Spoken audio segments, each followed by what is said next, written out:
Large dans la mer, l'eau est bleue comme les pétales du plus beau bleuet, et transparente comme le plus pur cristal.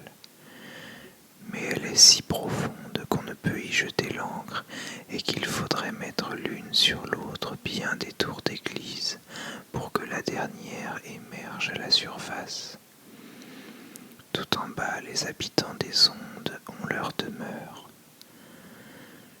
Mais n'allez pas croire qu'il y a là que des fonds de sable nus blancs. Non, il y pousse les arbres et les plantes les plus étranges, dont les tiges et les feuilles sont si souples qu'elles ondulent au moindre mouvement de l'eau. On dirait qu'elles sont vivantes. Tous les poissons, grands et petits, glissent dans les branches comme ici les oiseaux dans l'air. À l'endroit le plus profond s'élève le château du roi de la mer. Les murs en sont de corail et les hautes fenêtres pointues sont faites de l'ambre le plus transparent. Mais le toit est en coquillage qui se ferme et s'ouvre au passage des courants. L'effet en est féerique, car dans chaque coquillage, il y a des perles brillantes, dont une seule serait un ornement splendide sur la couronne d'une reine. Le roi de la mer était veuf depuis de longues années. Sa vieille maman tenait sa maison. C'était une femme d'esprit, mais fière de sa noblesse. Elle portait 12 huîtres à sa queue, les autres dames de qualité n'ayant droit qu'à 6.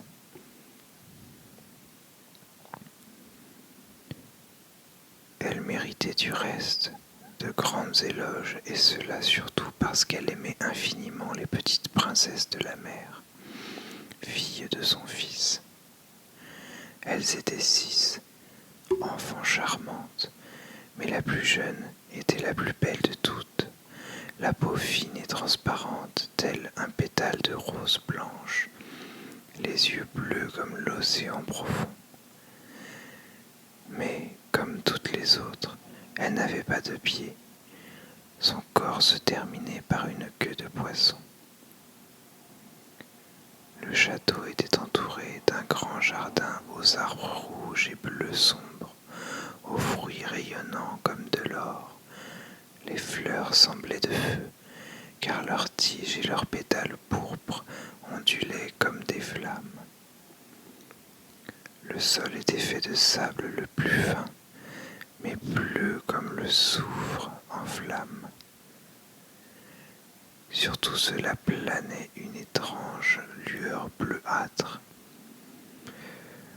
On se serait cru très haut dans l'azur, avec le ciel au-dessus et en dessous de soi, plutôt qu'au fond de la mer. Par un temps très calme, on apercevait le soleil comme une fleur pourpre dont la corolle irradiait des faisceaux de lumière. Chaque princesse avait son carré de jardin où elle pouvait pêcher et planter à son gré. L'une donnait à sa corbeille de fleurs la forme d'une baleine, l'autre préférait qu'elle figurât d'une sirène. Mais la plus jeune fit la sienne toute ronde comme le soleil et n'y planta que des fleurs éclatantes comme lui. C'était une singulière enfant, silencieuse et réfléchie, tandis que ses sœurs ornaient leur jardinet des objets les plus disparates tombés de navires naufragés. Elle ne voulut, en dehors des fleurs rouges comme le soleil de là-haut, qu'une statuette de marbre, un charmant jeune garçon taillé dans une pierre d'une blancheur pure et échoué par suite d'un naufrage au fond de la mer. Elle planta près de la statue un saule pleureur rouge qui grandit à merveille. Elle n'avait pas de plus grande joie que d'entendre parler du monde des humains. La grand-mère devait raconter tout ce qu'elle savait des bateaux et des villes, des hommes et des bêtes, et ce qui l'étonnait le plus, c'est que là-haut, sur la terre, les fleurs eussent un parfum, ce qu'elle n'avait pas au fond de la mer. Quand vous aurez 15 ans, dit la grand-mère, vous aurez la permission de monter à la surface, de vous asseoir au clair de lune sur les rochers et de voir passer les grands vaisseaux des navigateurs. Et vous verrez les forêts et les villes, vous verrez.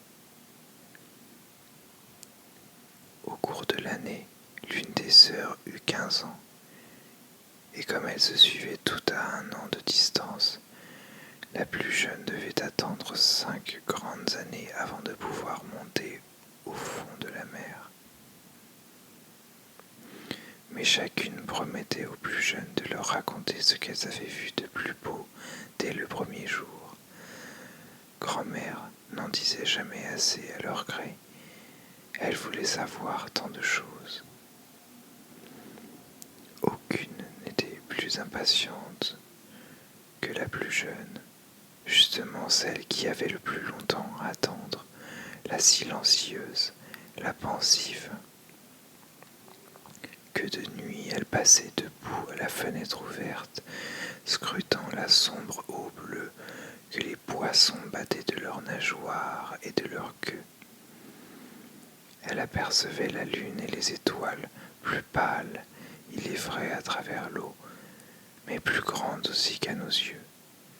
Si parfois un nuage noir glissait au-dessous d'elle, la petite savait que c'était une baleine qui nageait dans la mer, ou encore un navire portant de nombreux hommes, lequel ne pensait sûrement pas qu'une adorable petite sirène, là, tout en bas, tendait ses fines mains blanches vers la quille du bateau.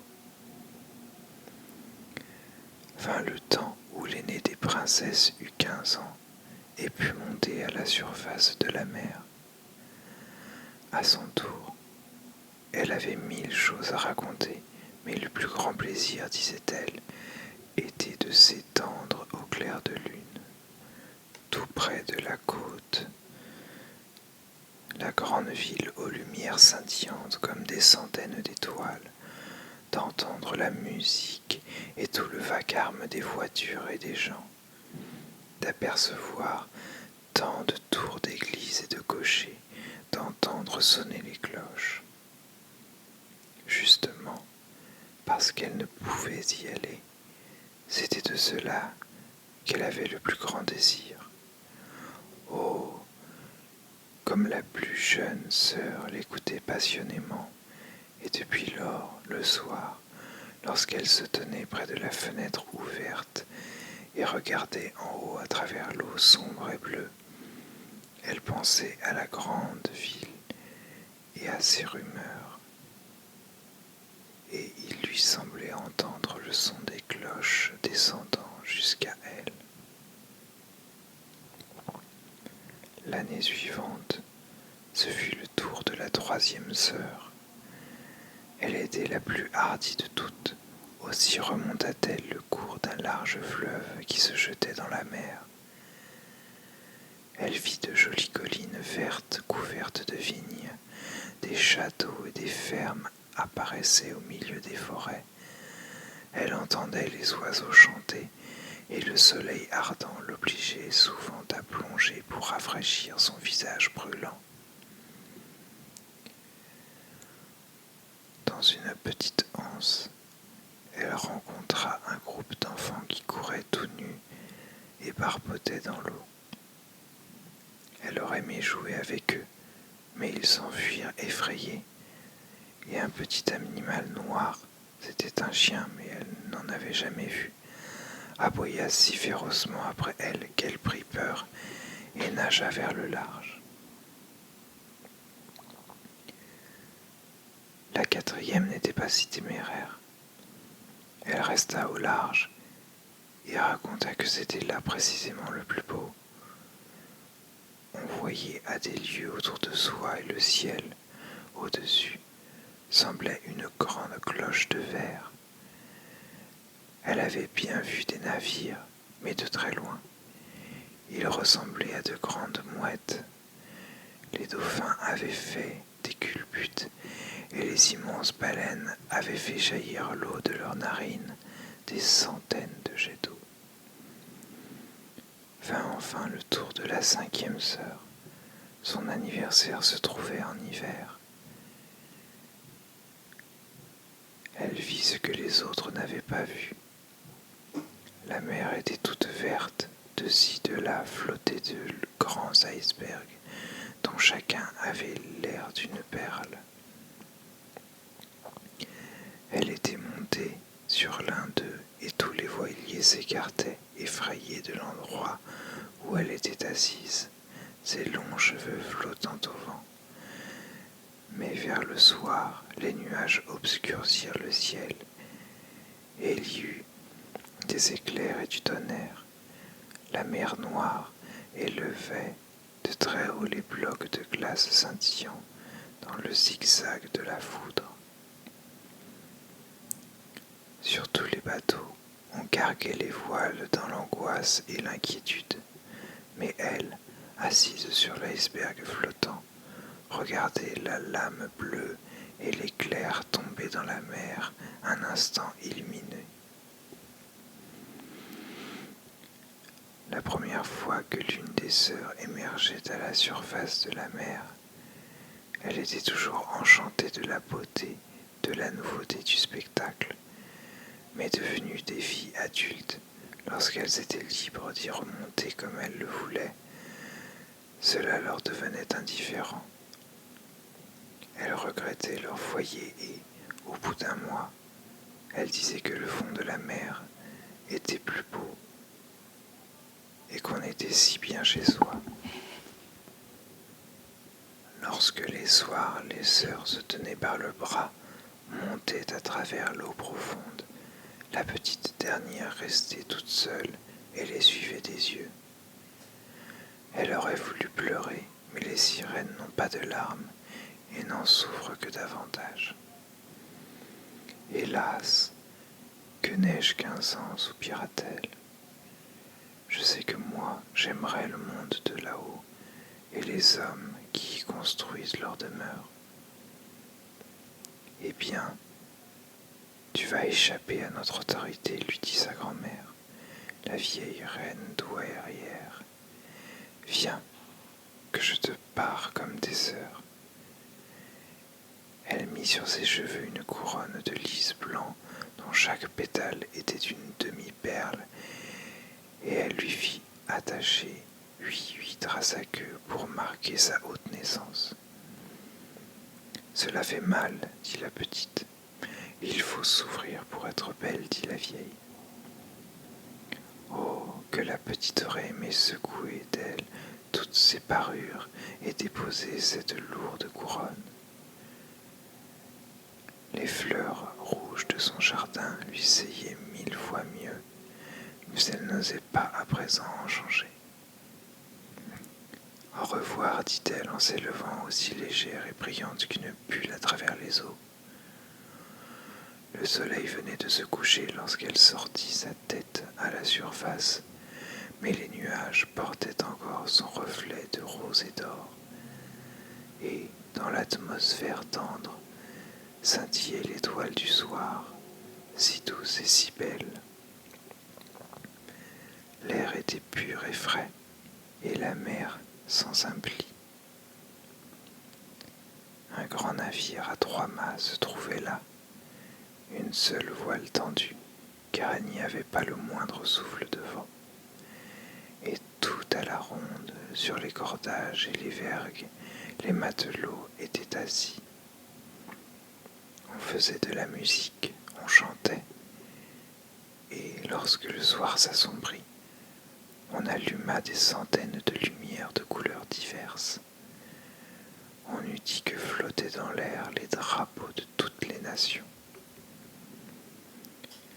La petite sirène nagea jusqu'à la fenêtre du salon du navire et, chaque fois fois qu'une vague la soulevait, elle apercevait à travers les vitres transparentes une réunion de personnes en grande toilette. Le plus beau de tous était un jeune prince aux yeux noirs, ne paraissant guère plus de 16 ans. C'était son anniversaire, c'est pourquoi il y avait une si grande fête. Les marins dansaient sur le pont, et lorsque le jeune prince y apparut, des centaines de fusées montèrent vers le ciel et éclairèrent en éclatant comme en plein jour. La petite sirène en fut tout effrayée et replongea dans l'eau. Mais elle releva bien vite de nouveau la tête, et il lui parut alors que toutes les étoiles du ciel tombaient sur elle. Jamais elle n'avait vu pareille magie embrasée. De grands soleils flamboyants tournaient, des poissons de feu s'élançaient dans l'air bleu, et la mer paisible réfléchissait toutes ses lumières. Sur le navire, il faisait si clair qu'on pouvait voir le moindre cordage et naturellement les personnes, que le jeune prince était beau. Il serrait les mains à la ronde tandis que la musique s'élevait dans la belle nuit. Il faisait tard, mais la petite sirène ne pouvait détacher ses regards du bateau ni du beau prince. Les lumières colorées s'éteignirent, plus de fusées dans l'air, plus de canons, seulement dans le plus profond de l'eau un sourd grondement. Elle flottait sur l'eau, et les vagues la balançaient, en sorte qu'elle voyait l'intérieur du salon. Les navires prenaient de la vitesse, l'une après l'autre, on larguait les voiles, la mer devenait houleuse. De gros nuages parurent, des éclairs sillonnèrent au loin le ciel. Il allait faire un temps épouvantable. Alors, vite, les matelots replièrent les voiles. Le grand navire roulait dans une course folle sur la mer démontée. Les vagues, en haute montagne noire, déferlaient sur le grand mât comme pour l'abattre.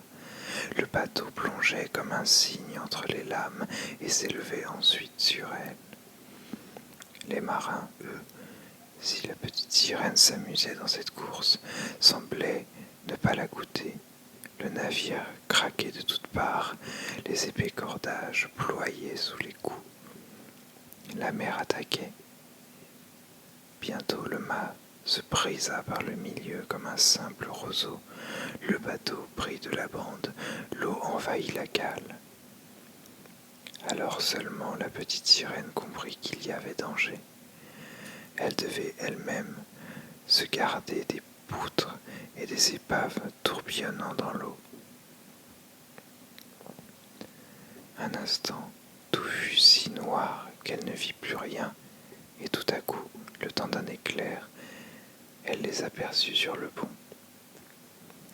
Chacun se sauvait comme il pouvait.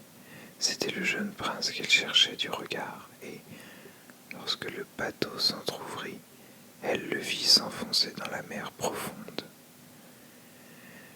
Elle en eut d'abord de la joie à la pensée qu'il descendait chez elle, mais ensuite, elle se souvint que les hommes ne peuvent vivre dans l'eau et qu'ils ne pourraient atteindre que mort le château de son père. Non, il ne fallut pas qu'il mourût. Elle nagea au milieu des épaves qui pouvaient l'écraser, plongea si profondément, puis remonta très haut au milieu des vagues, et enfin elle approcha le prince. Il n'y avait presque plus la force de nager. Ses bras et ses jambes étaient déjà immobilisés, ses beaux yeux se fermaient, et il serait mort sans la petite sirène. Quand vint le matin, la tempête s'était apaisée. Pas Pas le moindre débris du bateau n'était en vue.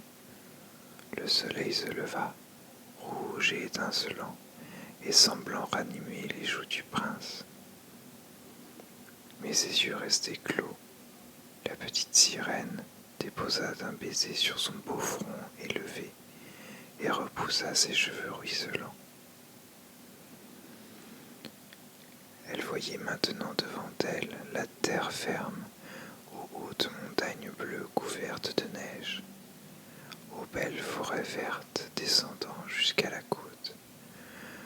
Une église ou un cloître s'élevait là. Elle ne savait au juste, mais un bâtiment. Des citrons et des oranges poussaient dans le jardin, et devant le portail se dressaient des palmiers. La mer creusait là une petite crique à l'eau parfaitement calme, mais très profonde, baignant un rivage rocheux couvert d'un sable blanc très fin. Elle nagea jusque-là avec le beau prince, le déposa sur le sable et, en ayant soin de relever sa tête sous les chauds rayons du soleil. Les cloches se mirent à sonner dans le grand édifice blanc et des jeunes filles traversèrent le jardin. Alors la petite sirène s'éloigna à la nage et se cacha derrière quelques hauts récifs émergeant de l'eau. Elle couvrit d'écume ses cheveux et sa gorge pour passer inaperçue et se mit à observer ce qui allait venir.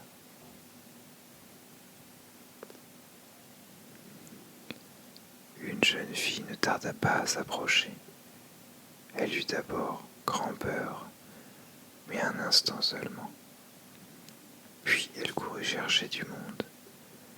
La petite sirène vit le prince revenir à lui. Il souriait tout à la ronde, mais pas à elle. Il ne savait pas qu'elle l'avait sauvé. Elle en eut grand-peine, et lorsque le prince eut été porté dans le grand bâtiment, elle plongea désespérée et retourna chez elle au palais de son père. Elle avait toujours été silencieuse et pensive. Elle le devint bien davantage. Ses sœurs lui demandèrent ce qu'elle avait vu là-haut, mais elle ne raconta rien. Bien souvent le soir et le matin, elle montait jusqu'à la place où elle avait laissé le prince. Elle vit mûrir les fruits du jardin, et elle les vit cueillir. Elle vit la neige fondre sur les hautes montagnes, mais le prince, elle ne le vit pas, et elle retournait chez elle toujours plus désespérée. À la fin, elle ne tint plus et se confia à l'une de ses sœurs. Aussitôt les autres furent au courant, mais elle seulement, et 2 ou 3 autres sirènes qui ne le répétèrent qu'à leurs amis les plus intimes.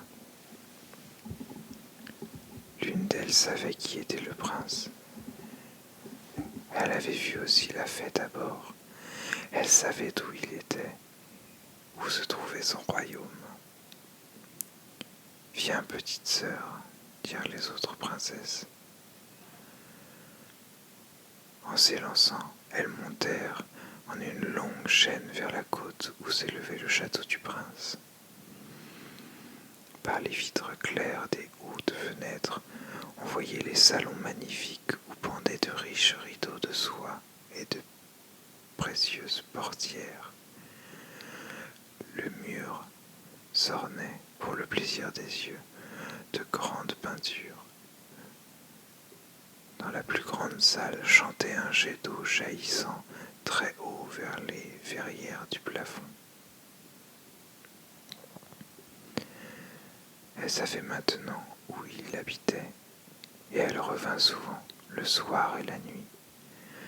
Elle s'avançait dans l'eau bien plus près du rivage qu'aucune de ses sœurs n'avait osé le faire. Oui, elle entra même dans l'étroit canal passant sous le balcon de marbre qui jetait une longue ombre sur l'eau, et là, elle restait à regarder le jeune prince qui se croyait seul au clair de lune. Bien des nuits, lorsque les pêcheurs étaient en mer avec leurs torches, elle les entendit dire du bien du jeune prince. Elle se réjouissait de lui avoir sauvé la vie lorsqu'il roulait à demi-mort dans les vagues. Elle songeait au poids de sa tête sur sa jeune poitrine et de quel fervent baiser elle l'avait couvert. Lui, il ne savait rien de tout ça et ne pouvait même pas rêver d'elle. De plus en plus, elle en venait à chérir les humains. De plus en plus, désirait pouvoir monter parmi eux. Leur monde, pensait-elle, est bien plus vaste que le sien. Ne pouvaient-ils pas, sur leurs bateaux, sillonner les mers, escalader les montagnes bien au-dessus des nuages, et les pays qu'ils possédaient ne s'étendaient-ils pas en forêts et en champs bien au-delà de ce que les yeux pouvaient saisir? Elle voulut savoir tant de choses pour lesquelles ses sœurs n'avaient pas toujours de réponse. C'est pourquoi elle interrogea sa vieille grand-mère, bien informée sur le monde d'en haut, comme elle l'appelait si fort justement, le pays au-dessus de la mer. Si les hommes ne se noient pas, demande la petite sirène, peuvent-ils vivre toujours et ne meurent-ils pas comme nous autres ici au fond de la mer? Si, dit la vieille, il leur faut mourir aussi, et la durée de leur vie est même plus courte que la nôtre. Nous pouvons atteindre 300 ans, mais lorsque nous cessons d'exister ici, nous devenons écume sur les flots, sans même une tombe parmi ceux que nous aimons. Nous n'avons pas d'âme immortelle, nous ne reprenons jamais vie, pareil au roseau vert qui, une fois coupé, ne reverdit jamais. Les hommes, au contraire, ont une âme qui vit éternellement, qui vit lorsque leur corps est retourné en poussière. Elle s'élève dans l'air limpide jusqu'aux étoiles scintillantes. De même que nous émergeons de la mer pour voir les pays des hommes, ils montent vers les pays inconnus et pleins de délices que nous ne pourrons jamais voir. Pourquoi n'avons-nous pas une âme immortelle, dit la petite attristée. Je donnerais les centaines d'années que j'ai à vivre pour devenir un seul jour un être humain et avoir part ensuite au monde céleste. Ne pense pas à tout cela, dit la vieille. Nous vivons beaucoup mieux et sommes bien plus heureux que les hommes là-haut. Donc il faudra que je meure et flotte comme l'écume sur la mer et n'entende jamais plus la musique des vagues, ne voit plus les fleurs ravisantes et le rouge soleil. Ne puis-je rien faire pour gagner une vie éternelle?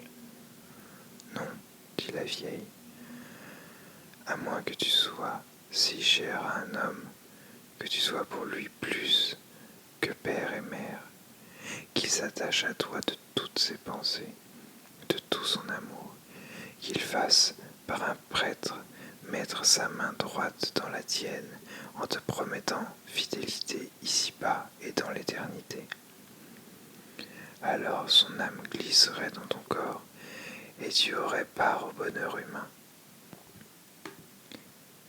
Il te donnerait une âme et conserverait la sienne. Mais cela ne peut jamais arriver. Ce qui est ravissant ici dans la mer, ta queue de poisson, il la trouve très laide là-haut sur la terre. Il n'y entend de rien. Pour être beau, il faut avoir 2 grossières colonnes qui s'appellent des jambes. La petite sirène soupira et considéra sa queue de poisson avec désespoir. Allons, un peu de gaieté, dit la vieille. Nous avons 300 ans pour sauter et danser. C'est un bon laps de temps. Ce soir, il y a un bal à la cour. Il sera toujours temps de sombrer dans le néant. Ce bal fut, il est vrai, splendide, et comme on n'en eût pu jamais voir sur terre. Les murs et le plafond, dans la grande salle, étaient d'un vert épais mais clair. Plusieurs centaines de coquilles roses et verts près étaient rangées de chaque côté et jetaient une immense clarté de feu bleu qui illuminait toute la salle et brillait à travers les murs de sorte que la mer, au dehors, en était toute illuminée. Les poissons innombrables, grands et petits, nageaient contre les murs de verre, luisant d'écailles pourpres ou étincelants comme l'argent et l'or.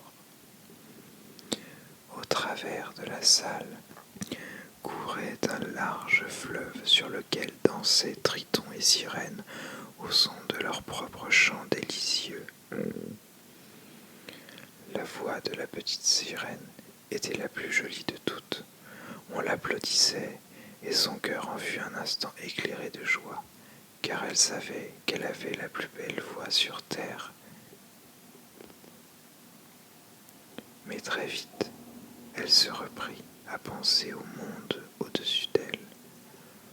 Elle ne pouvait oublier le beau prince, ni son propre chagrin de ne pas avoir comme lui une amie mortelle.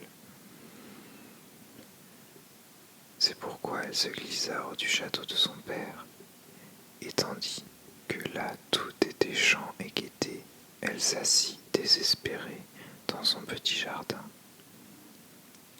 Soudain, elle entendit le son d'un corps venant vers elle à travers l'eau. Il s'embarque sans doute là-haut maintenant, celui que j'aime plus que père et mère, celui vers lequel toutes mes pensées, et dans la main de qui je mettrai tout le bonheur de ma vie. J'oserai tout pour les gagner, lui et une âme immortelle. Pendant que mes sœurs dansent dans le château de mon père, j'irai chez la sorcière Marine. Elle m'a toujours fait si peur, mais peut-être pourra-t-elle me conseiller et m'aider. Alors, la petite sirène sortit de son jardin et nagea vers les tourbillons mugissants derrière lesquels habitait la sorcière. Elle n'avait jamais été de ce côté où ne poussait aucune fleur, aucune herbe marine. Il n'y avait là rien qu'un fond de sable gris et nu, s'étendant jusqu'au gouffre. L'eau y bruissait comme une roue de moulin, tourbillonnait et arrachait tout ce qu'elle pouvait atteindre et l'entraînait vers l'abîme. Il fallait à la petite sirène traverser tous ces terribles tourbillons pour arriver au quartier où habitait la sorcière, et, sur un long trajet, il fallait passer au-dessus de vases chaudes et bouillonnantes que la sorcière appelait sa tourbière. Au-delà s'élevait sa maison au milieu d'une étrange forêt. Les arbres et les buissons étaient des polypes, mi-animaux, mi-plantes. Ils avaient l'air de serpents aux centaines de têtes sortis de terre. Toutes les branches étaient des bras, longs et visqueux, aux doigts souples comme des vers, et leurs anneaux remuaient de la racine à la pointe. Ils s'enroulaient autour de tout ce qui pouvait saisir dans la mer et ne lâchaient jamais prise. Debout dans la forêt, la petite sirène s'arrêta tout effrayée. Son cœur battait d'angoisse, et elle fut sur le point de s'en retourner, mais elle pensa au prince, à l'âme humaine, et reprit courage.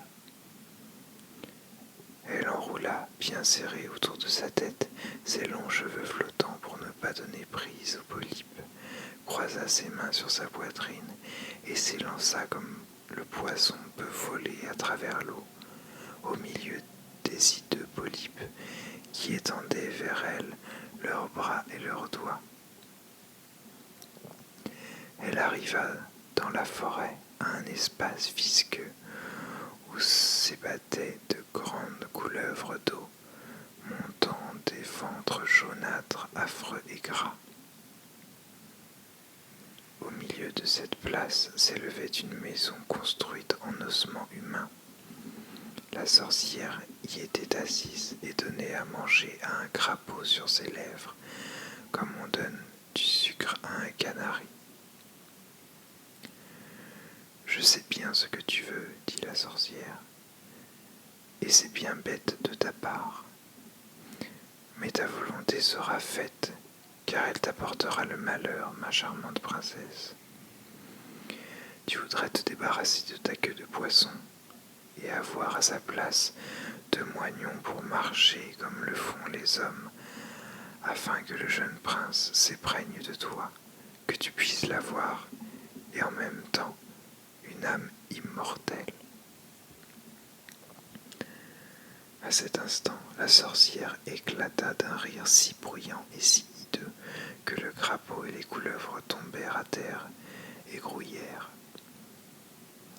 Tu viens juste au bon moment, ajouta-t-elle. Demain matin, au lever du soleil, je n'aurai plus pu t'aider avant une année entière.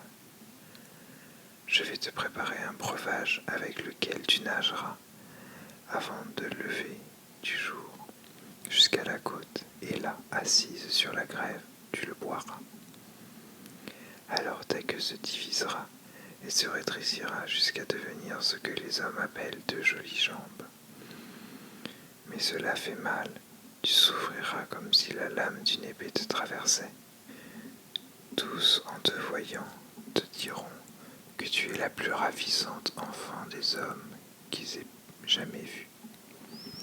Tu garderas ta démarche ailée, nulle danseuse n'aura ta légèreté, mais chaque pas que tu feras sera comme si tu marchais sur un couteau effilé qui te fera couler ton sang. Si tu veux souffrir tout cela, je t'aiderai. Oui, dit la petite sirène d'une voix tremblante en pensant au prince et à son âme immortelle. Mais n'oublie pas, dit la sorcière, lorsque tu auras une apparence humaine, tu ne pourras jamais redevenir sirène, jamais redescendre près de tes sœurs dans le palais de ton père.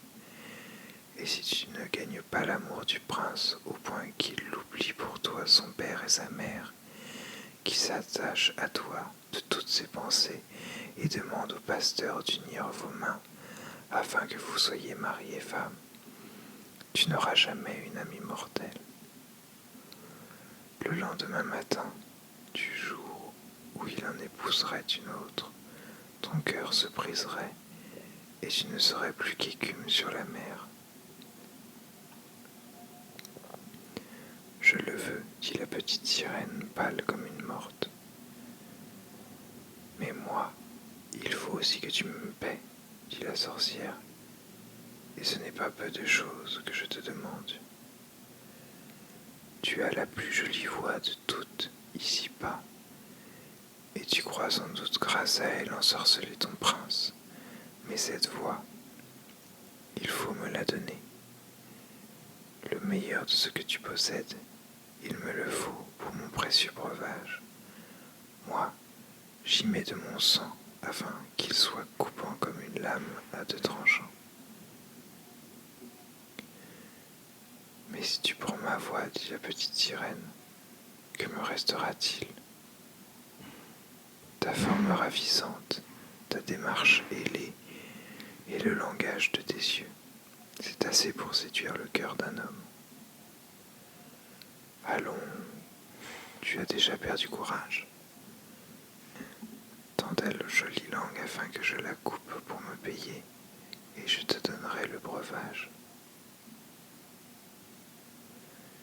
Qu'il en soit ainsi, dit la petite sirène. Et la sorcière mit son chaudron sur le feu pour faire cuire la drogue magique. La propreté est une bonne chose, dit-elle en recurant le chaudron avec les couleuvres dont elle avait fait un nœud.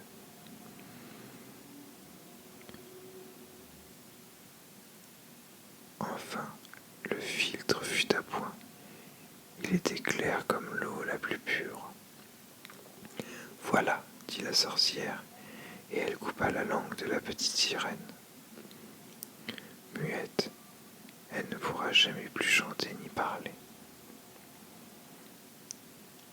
Si les polypes essayent de t'agripper lorsque tu retourneras à travers la forêt, jette une seule goutte de ce breuvage sur eux et sur leurs bras et sur leurs doigts se briseront en 1000 morceaux. La petite sirène n'eut pas à le faire. Les polypes reculaient effrayés en voyant le filtre lumineux qui brillait dans la main de la petite. Elle traversa rapidement la forêt, le marais et les courants mugissants. Elle était devant le palais de son père. Les lumières étaient éteintes dans la grande salle et le bal. Tout le monde dormait sûrement, et elle n'osa pas aller auprès des siens, maintenant qu'elle était muette, et elle allait les quitter pour toujours. Il lui sembla que son cœur se brisait de chagrin.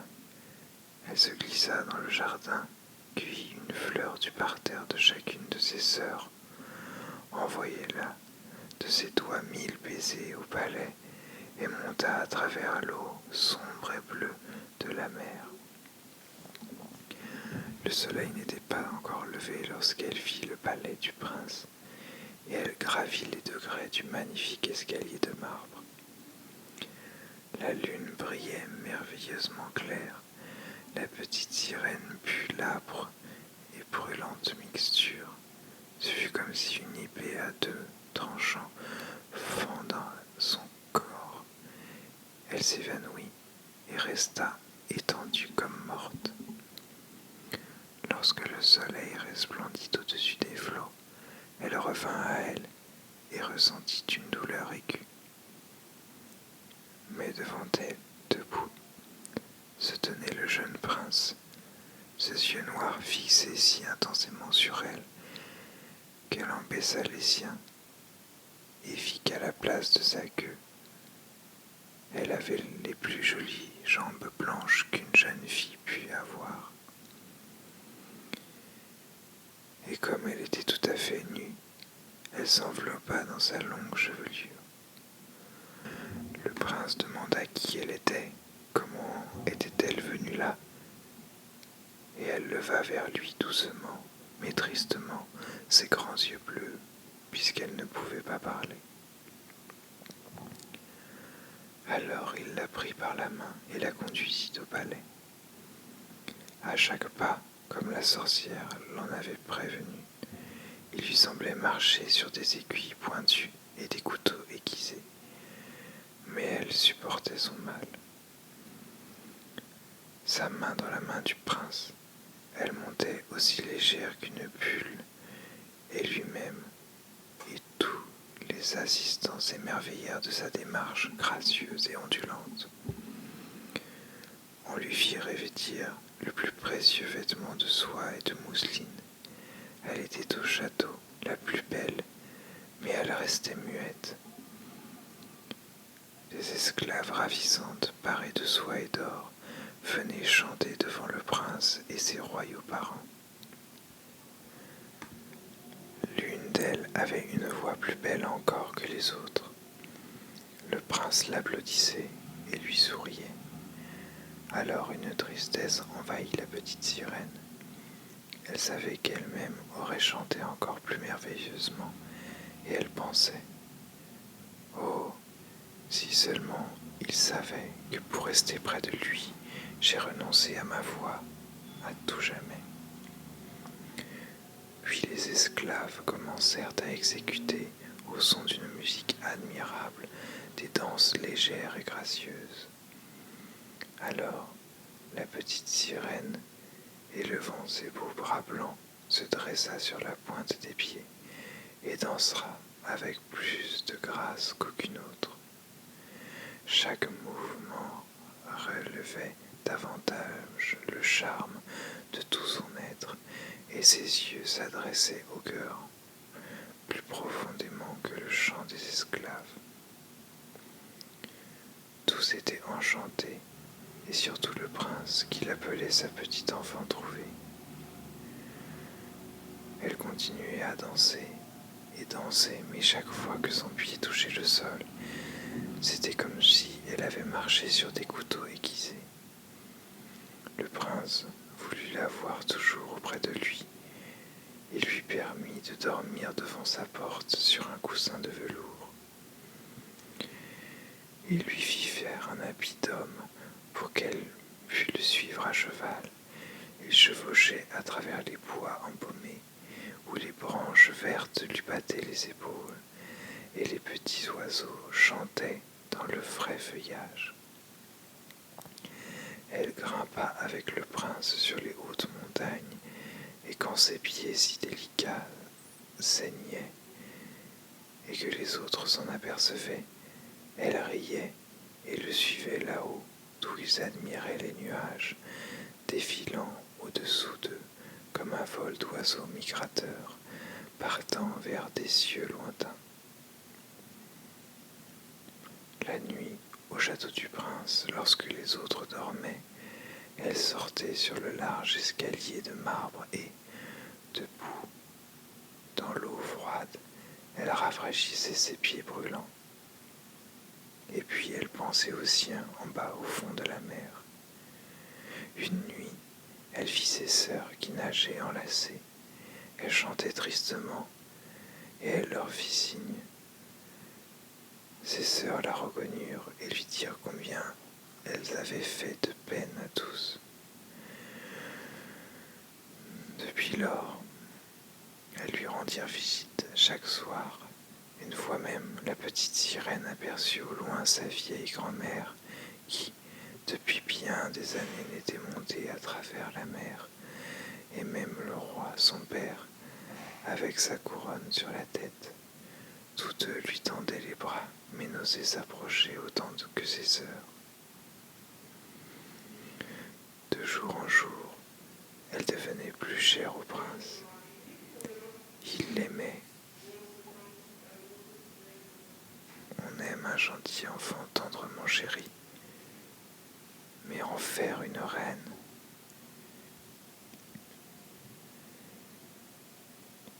il n'en avait pas la moindre idée. Mais c'est sa femme qu'il fallait qu'elle devînt, sinon elle n'aurait jamais une âme immortelle, et au matin qui suivrait le jour de ses noces, elle ne serait plus qu'écume sur la mer. Ne m'aimes-tu pas mieux que toutes les autres, semblaient dire les yeux de la petite sirène. Oui, tu m'es la plus chère, disait le prince, car ton cœur est le meilleur. Tu m'es la plus dévouée, et tu ressembles à une jeune fille une fois aperçue, mais que je ne retrouverai sans doute jamais. J'étais sur un vaisseau qui fit naufrage. Les vagues me jetèrent sur la côte près d'un temple desservi par quelques jeunes filles. La plus jeune me trouva sur le rivage et me sauva la vie. Je ne l'ai vue que 2 fois, et elle est la seule que j'eus pu aimer d'amour en ce monde. Mais toi, tu lui ressembles. Tu effaces presque son image dans mon âme, puisqu'elle appartient au temple. C'est ma bonne étoile qui t'a envoyé à moi.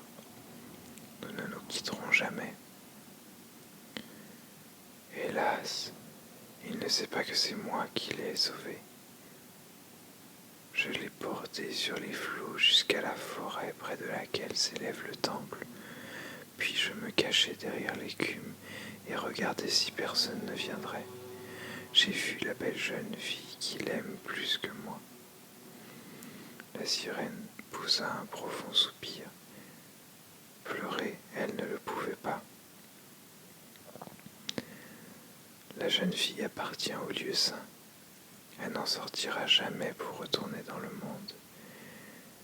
Ils ne se rencontreront plus. Moi, je suis chez lui, je le vois tous les jours. Je le soignerai, je l'adorerai, je lui dévouerai ma vie. Mais voilà qu'on commence à murmurer que le prince va se marier, qu'il épouse la ravissante jeune fille du roi voisin, que c'est pour cela qu'il arme un vaisseau magnifique. On dit que le prince va voyager pour voir les états du roi voisin, mais c'est plutôt pour voir la fille du roi voisin, et une grande suite l'accompagnera. Mais la petite sirène secoue la tête et rit. Elle connaît les pensées du prince bien mieux que toutes les autres. Je dois partir en voyage, lui avertit-il. Je dois voir la belle princesse, mes parents l'exigent, mais m'obliger à la ramener ici, à en faire mon épouse, cela, ils ne réussiront jamais.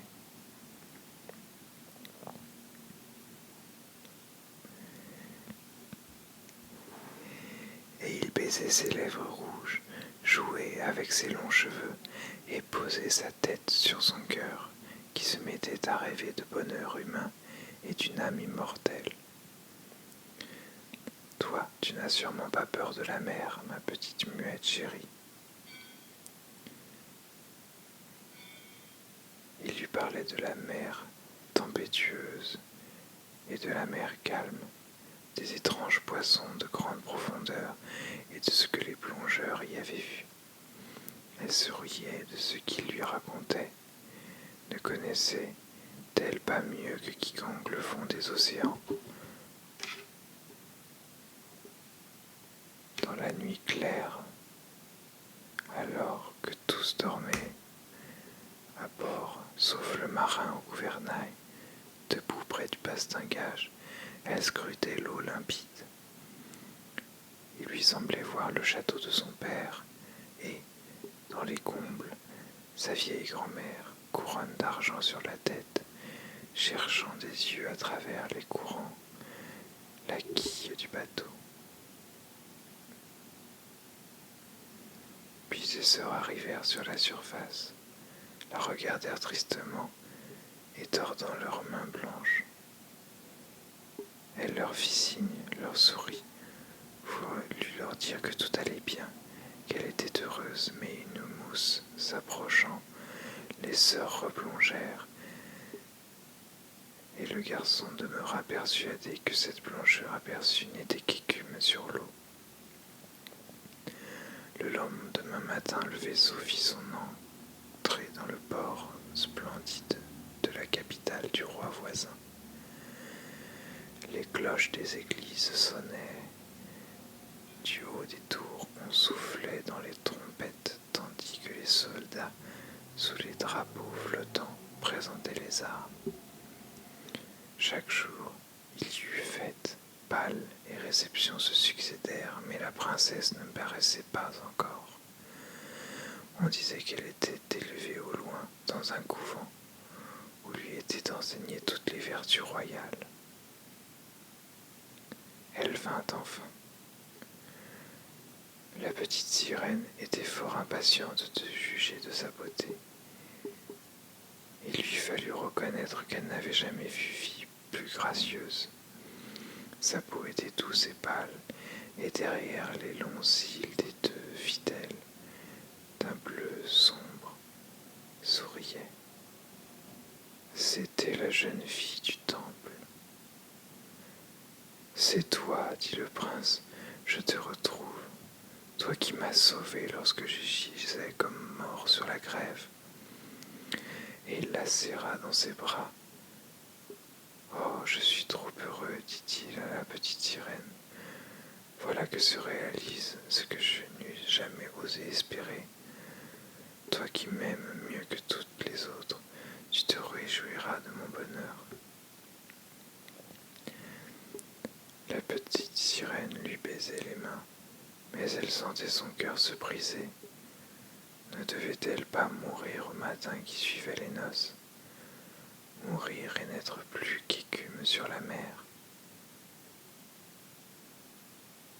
Vêtue de soie et d'or, elle tenait la traîne de la mariée, mais elle n'entendait pas la musique sacrée. Ses yeux ne voyaient pas la cérémonie sainte. Elle pensait à la nuit de sa mort, à tout ce qu'elle avait perdu en ce monde. Le soir même, les époux s'embarquèrent aux salves des canons, sous les drapeaux flottants. Au milieu du pont, une tente d'or et de pourpre avait été dressée, garnie de coussins moelleux, où les époux reposaient dans le calme et la fraîcheur de la nuit. Les voiles se gonflèrent au vent et le bateau glissa sans effort et sans presque balancer sur la mer limpide. La nuit venue, on alluma des lumières de toutes les couleurs et les marins se mirent à danser. La petite sirène pensait au soir où pour la première fois elle avait émergé de la mer et avait aperçu le même faste et la même joie. Elle se jeta dans le tourbillon de la danse, ondula comme ondule un cygne pour chasser, et tout le monde l'acclamait et l'admirait. Elle n'avait jamais dansé si divinement. Si des lames aiguës transperçaient ses pieds délicats, elle ne les sentait même pas. Son cœur était meurtri d'une bien plus grande douleur. Elle savait qu'elle le voyait pour la dernière fois, lui pour lequel elle avait abandonné les siens et son foyer, perdu sa voix exquise et souffert chaque jour d'indicibles tourments, sans qu'il en eût connaissance. C'était la dernière nuit où elle respirait le même air que lui, la dernière fois qu'elle pouvait admirer cette mer profonde et ce ciel plein d'étoiles. La nuit éternelle, sans pensée et sans rêve, l'attendait. Et elle, qui n'avait pas d'âme, et ne pouvait en espérer. Sur le navire, tout fut plaisir et réjouissance, jusqu'à bien avant dans la nuit. Elle dansait et riait, mais la pensée de la mort était dans son cœur.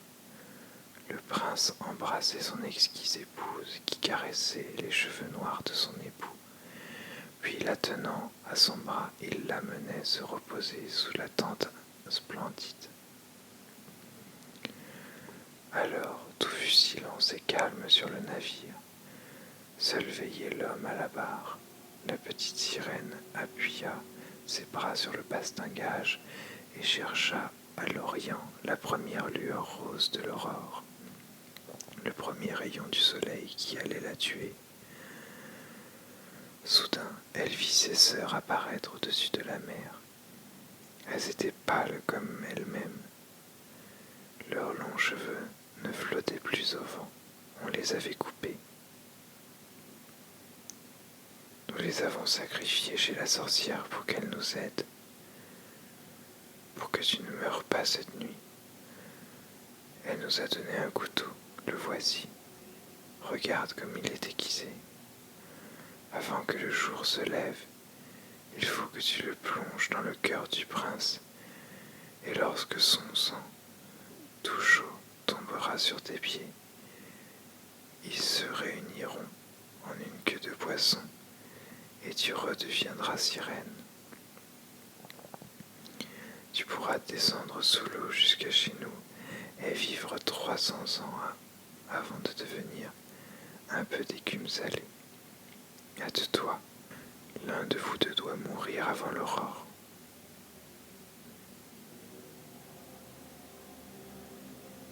Notre vieille grand-mère a tant de chagrin qu'elle a, comme nous, laissé couper ses cheveux blancs par des ciseaux de la sorcière. Tue le prince et reviens-nous. Hâte-toi, ne vois-tu pas déjà cette traînée rose à l'horizon? Dans quelques minutes, le soleil se lèvera et il te faudra mourir.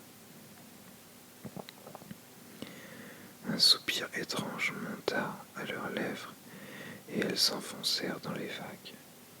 La petite sirène écarta le rideau de pourpre de la tente et vit la douce épousée dormant, la tête appuyée sur l'épaule du prince.